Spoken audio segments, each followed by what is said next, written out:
Hi all, nice to see you all. I'm Rachel Hough and I'm a senior town planner at BDP.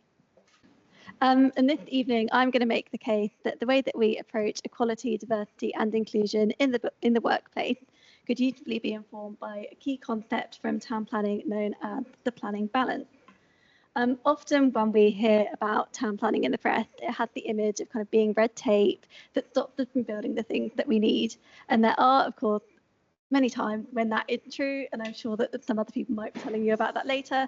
But I want to focus on what can be good about the town planning system, namely the concept of the planning balance, which describes how planning decisions should be made.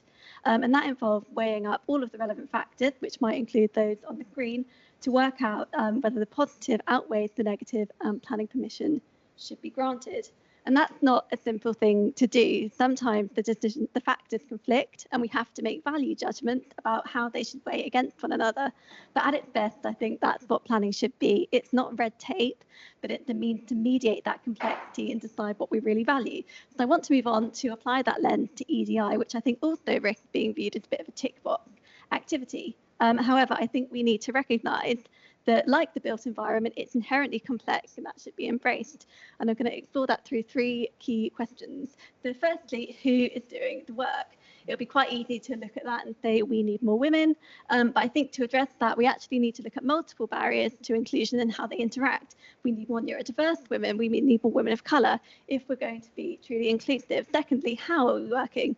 So, for example, flexible working has allowed a better balance between work and home lives, but there will always be times when we need to be physically present. And that's where we need to recognise that actually it's complicated and come to a value judgment about where the trade-offs lie. And thirdly, what are we working on? Are we working on projects that really kind of make the change that we want to see? And one thing I'd be really interested to hear from the panelists is how do you decide what we work on and what values come into that? Is it just profit or are there other factors? And how do you weigh them up and prioritise?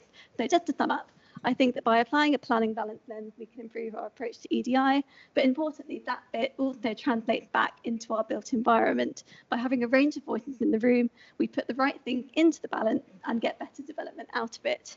So my three things are: be less tick box, recognise that things are nuanced and complex.